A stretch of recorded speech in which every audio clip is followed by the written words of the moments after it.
First and foremost, thank you very much for being here and allowing me this time. So my presentation is slightly different. It's a very personal piece of work which I put together. It's an archive of my father's pictures, amateur pictures, which he took when he first came into the UK in the 1960s.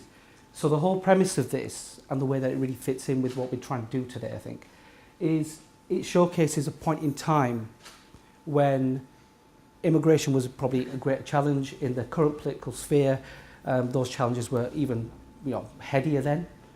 But in terms of an inspiration and a point of touch, it's something which was key for me. It's a really strong lesson for me. But everything that everybody else has touched upon in terms of inspiration, this proves that in terms of media, this was actually a lot of the photographs, and the principal kind of instigator for this was the fact that my father was in the media. So there's press cuttings in there, and there's photos that were made public and pictures from TV. And it's to prove that there was a really solid positive role model. So everybody's talked about some of the challenges they face. They talk about the fact that this is difficult. This is to prove that back in, and the photos range from the early 60s, from 1961, 1962, when obviously the Commonwealth Act applied and there was further mass migration. And it follows really the Punjabi Sikh community in Bradford and Leeds. So all the pictures document that whole period, and there are other parts of Yorkshire as well, which you'll see. So apologies for coming to Manchester and just showcasing Yorkshire, but I promise you it's far more romantic and far more beautiful. But I think for me it was a point of inspiration. So my father came here when he was 11. He'd had some basic level of instruction, and he then went to school. And I think it's really important that one of the first things that my father never had, my father, when he was 12, went away with school on a residential trip. And he'd never used a knife and fork, because he came from Punjab, as you'll see. They came from Hoshiarpur, they came from northern India, they came from a village. And the people who decided to moved for economic reasons. And by the time that he was 16, and then going on to college, he was the first non-white haired boy in the UK. So at Fairfax School. And that was something which I was never really aware of. He never talked about this later on in life. I found the pictures and I found the articles, etc. And for me, it was really using this to say this is a point of how you can use challenge, and you can use that in a positive way. And regardless of all the obstacles that are there and are present, it's proof that it's achievable. Because this goes up to 1967. So it predates Enoch Powell's Rivers of Blood speech. It predates any legal legislation that basically race relations was 1974. And you think about that, this is way before then. So this is a fact that people they progressed. And we talked about inclusion. What you will see and what will be evidenced here very clearly is the amount of engagement and the amount of inclusion that was actually present. So thank you.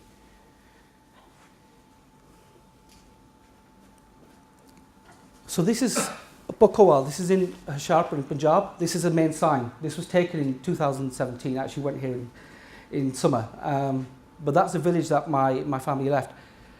And that's my grandfather, my grandmother, and that's my father, second from the left, and then his younger brother.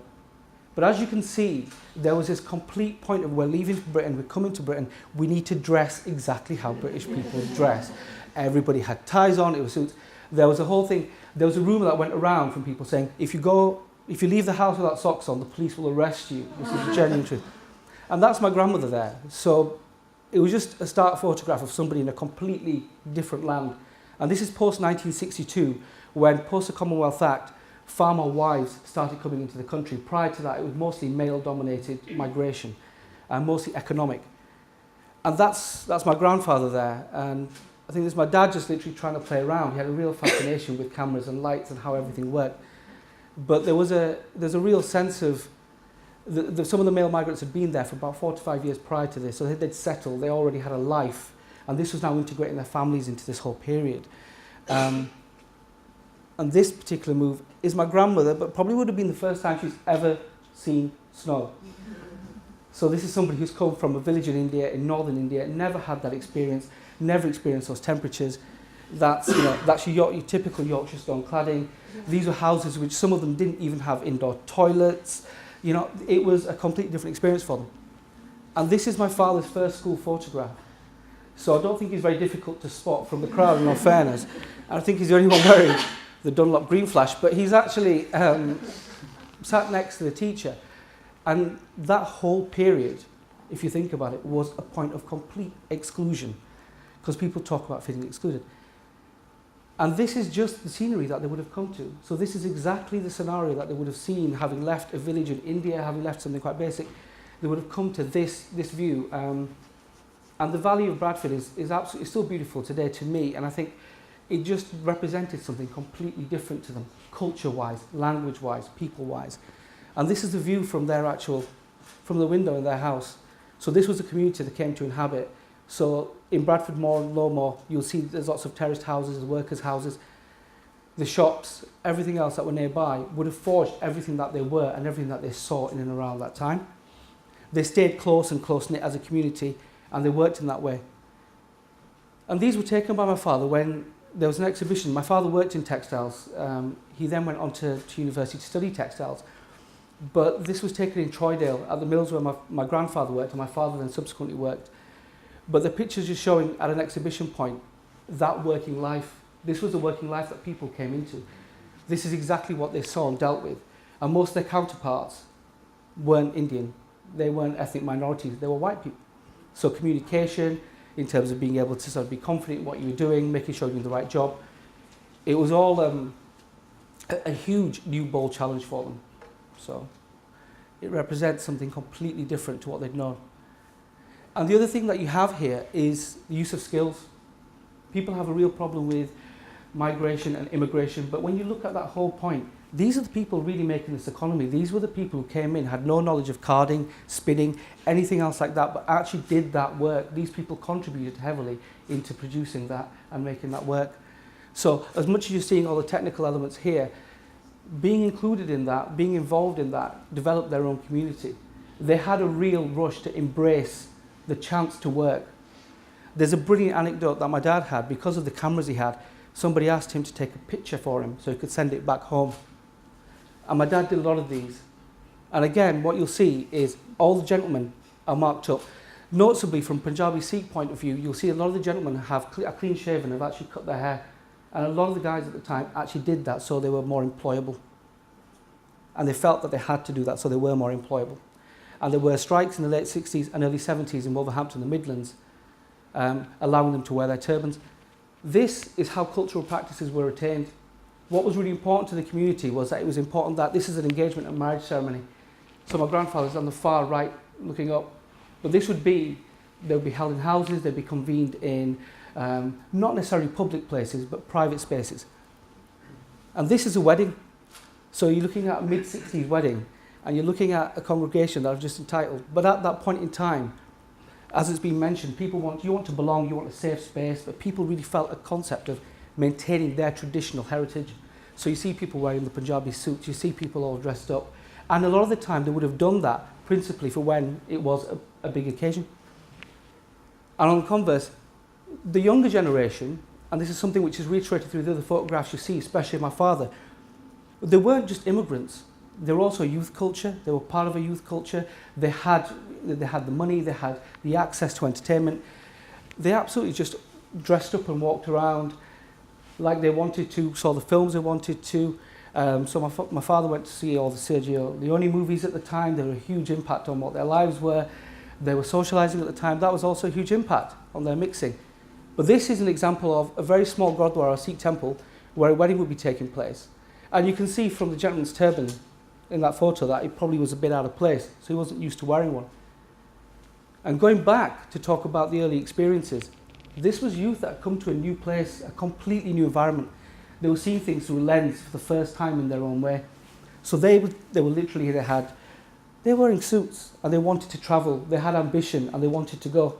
But you see that they are genuinely actually involved. They made such an effort to go out and be part of this world. They did trips. The seaside was always a really, really big favourite trip. So it wasn't just a working or middle class element that people wanted to go out to the seaside. It was very much an Asian thing, believe me. And I think I did that until I was about 4 or 5 years old.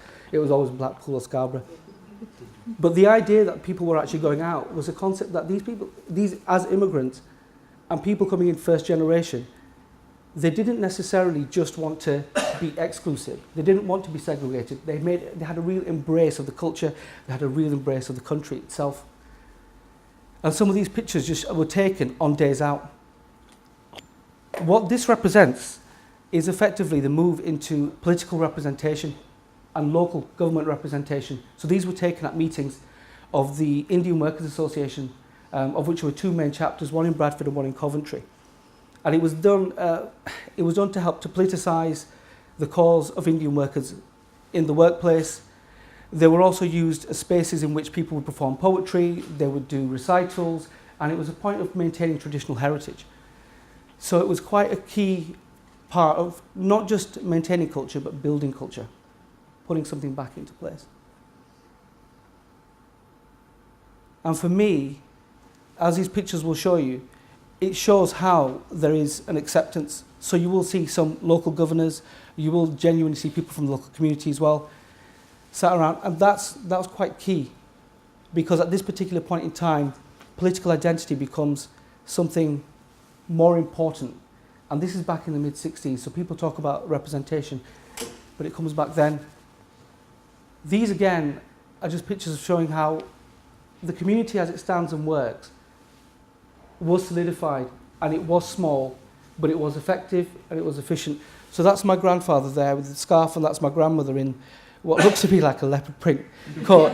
But they all had very, very open ambitions in terms of being well-dressed and marked. This in Huddersfield just shows that community, just shows the fact that they'd actually just integrated into living here, they accepted those houses, but the children and the future generations married them to this country. There's a lot of academic work by Anwar talking about the myth of return, but that had vanished by the late 60s and early 70s because people realised their life was here. It wasn't 4,000 miles back to home, it was 4,000 miles to a new home, which is a concept of what this is. And even weddings and marriages, people became far more confident, and they became far more open in terms of celebrating those and adopting their cultural heritage and their traditions, and they felt safer. So that's my father on the far left, and this is him with his friends as part of a football team that they put forward into the Bradford Leagues back in 1967. And this is a picture from the Telegraph and Argus newspaper, and the newspaper clip will play shortly actually after this, and you'll be able to see how it comes across, and you wouldn't be able to write an article like that now. You wouldn't be able to do that now. And they're actually like they're brown, smiling, lit up faces. It's like you wouldn't be able to do this now. But they were gaining coverage. But not only that, they were showing that they wanted to make an impact themselves, and it was really, really key. So this is a picture, and this is the key picture of my father as an official photograph when he was head boy. So he was head boy of Fairfax School in 1967. And as a consequence, and the final picture in this reel is the picture of him actually being interviewed by Calendar. And I always remember this as being, we talked about portrayal in the media. This was a really big thing. So for them, this was huge to see a brown face not only in the media, but portraying something incredibly positive. There's been a lot of talk about South Asian inclusion, people coming in externally. I'm second generation now, and this represents very much a first generation view from my parents' perspective. But this was always a real solid point of inspiration for me to prove that it was viable, it was doable, and not only that, that we are living in a society and a country that is multicultural and accepting. And I've had that chance because it was afforded by my parents, but my parents managed to achieve that in times which were far more turbulent and far less rigid than they are now. And I think it's really important being in an educational institution, having gone through that myself, standing here now to say everybody here is talking about the promise, but it's really important to remember the platform that you're actually starting off from. And this is very much a part of the pioneer's point. There are people that have achieved this, there are people that have done this, and it's important to take that the next stage further and develop it and grow and move it on. And I think that's a really, really positive message. When I spoke to Gemma and Sue, they were like, it's a really positive message that we want to kind of eschew here because it carries on the idea that inclusion does exist, and inclusion is something we can all work to be a part of. And it's all something that we can develop together by understanding. And what these pictures and that whole documentation proved to me, was there isn't segregation, there aren't developmental differences between people. What you will tend to find is that there's a large amount of understanding and tolerance if you go out to seek that. There's some of the anecdotes from that period as well have completely altered because that first generation have now become fully absorbed into this country and they wanted to contribute. Some people came in a very kind of transient capacity, but other people realised that this was their home and as a consequence continue to do that. And it's only since then, and if you look at that, you see exactly the extent that people went to without having any linguistic control, any idea about culture, of wanting to simply look as they fitted in. And to me, it was startling because people have these ideas about stark divisions, about linguistic divisions, about physical appearance. And here you have these huge attempts made by people literally to want to look the same as the people in the country that they're moving to. And it's just a starting point. And it's a communication point. And once you get beyond that, you can then build and build and build. So for me, it was a really strong point of chronicling probably everything that's been spoken about today, from all of Jackie's points to everybody else that's spoken, to say, actually, we are at a really good platform, and Salford's at a really good platform, and we're here today because we're recognising a need, but we're also recognising the progress that's been made, and that's really, really important too. So thank you very much.